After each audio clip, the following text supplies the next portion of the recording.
Warning: our YouTube channel and its videos may contain scenes, language, and content that may not be appropriate for all audiences. These videos include surveillance footage, undercover pursuit of suspects, actual police and rescue operations, and fearless confrontations. If you do not approve of the content, please do not watch our videos. If you wish to continue, we strongly advise that you proceed with caution. Viewers' discretion is advised.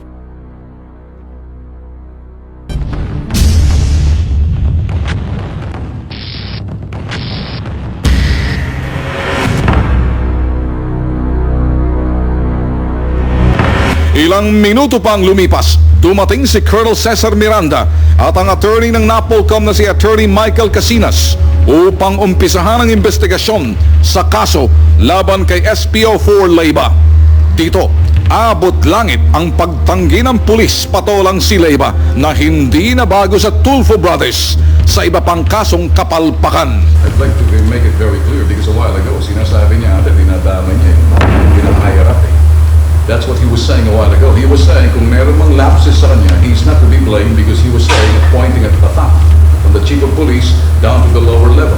If we'll be... Kaibigan mo to, Sargento Leyva. Kanina sinabi mo sa akin, kasi binabalikan lang kita, sinasabi mo kanina, kung meron man sisisihin hindi ka, kundi yung pinaka-chief of police, inuulit ko lang kasi nasa camera tayo kanina, pati yung mga sa gitna mo, sa baba mo, na ikay parang lumalabas, wala kang kinalaman.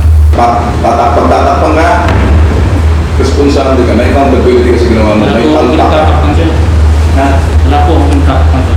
Wala kang pinagtatakpan. Sino pinagtatakpan mo? Sarili mo. Natakuhan, di ba? Nagutos lang po. Nagutos ka, di ba? Sino yung nagutusan? Si Dayo po ang hindi ba? Alright. So dumating yung mga magulang ng mga suspect. Bakit hindi ninyo pinatawag yung biktima para ituro sila? Kasama na po.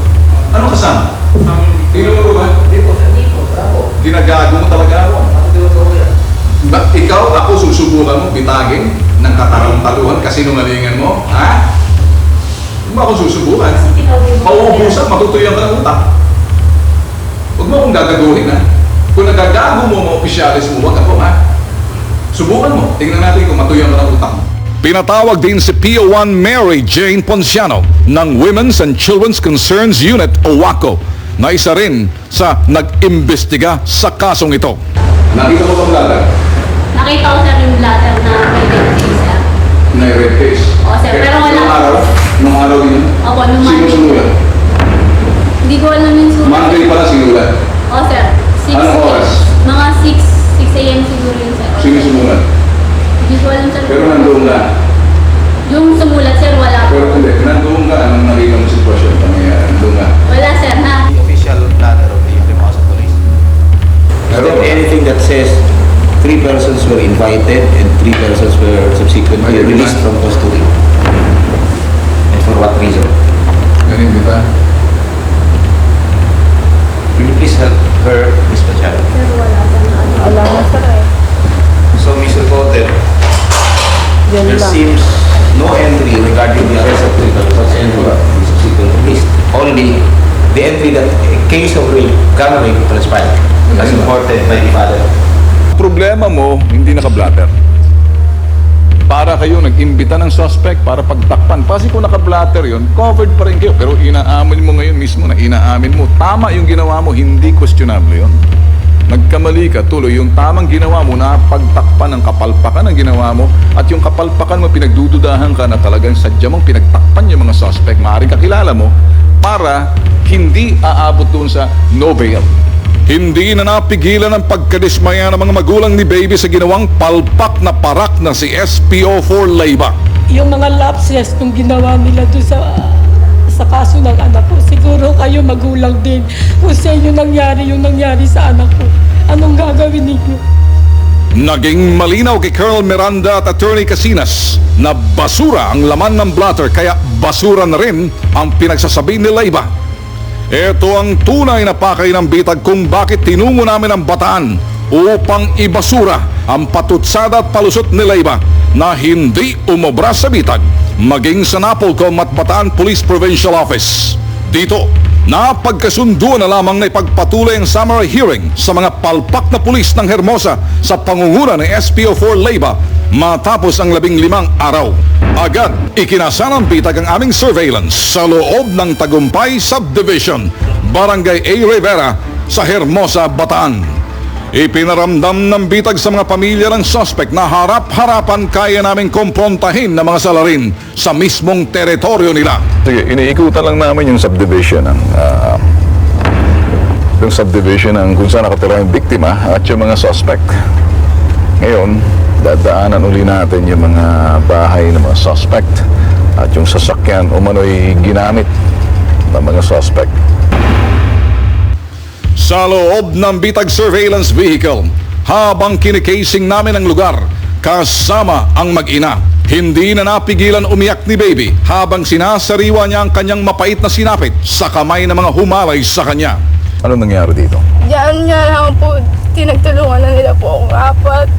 Meron po silang inaano po sa bibig ko na hindi ko po alam kung ano nung una. Tapos po sa tingin ko po para pong ano yung liquid po siya, na alak po. Pilit po nila ginagano sa bibig ko, kaya wala na po ako kakayang sumigaw o ano. Yung kapitbahay doon. Ewan ko po kung naririnig po nila kasi po nandun po. Dito sa kapitbahay ito, may narinig kaya? Ewan ko po sa kanila. Baka sumisigaw ka. Pinipilit ko sa kanila pero ginaganon po nila yung bibig ko kasi nilalagay po nila yung po ng alak.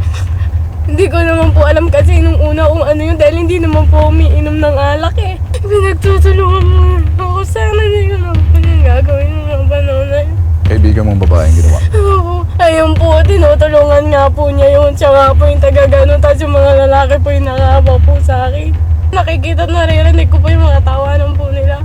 Tumatawa po sila parang pilit pa yung tawa, sir. Pilit na mahina, sir. Tapos po, nakita ko na lang, nakahiga ako sa isang jeep. Nalaman ko pong jeep yun. Kasi nakita ko po may hawakan na ganun. Ayun nga po, marami po kamay na maano sa akin. Yung mga ganun. Pilit na naman po kasi may hindi na naman po ako. Saan yung jeep na yun? Dito? Yung po jeep na yun, sir. Diyan sa parte na yan? Opo, yung Diyan jeep sa na kanto yun. mismo niya? Hindi po, sir. Doon po sa banda doon. Ayun po yung bahay. Tapos po, narinig ako. Bigla na naman po akong parang napaganon po ako kasi po ang sakit-sakit na nararamdaman niya sa banda ng hari. Ang sakit-sakit po nun. Hindi ko po alam yung gagawin ko nun. Tapos may narinig po akong boses. Sabi, iwan niyo muna kami. Pero marami po sila, sir, bago yung nakamoy na gumagalaw sa katawan ko. Ayun nga po, nagisan ko na lang po nung nagkamalay ako yung anak ni Kapitan na sa harapan na. Nakadaga na po sa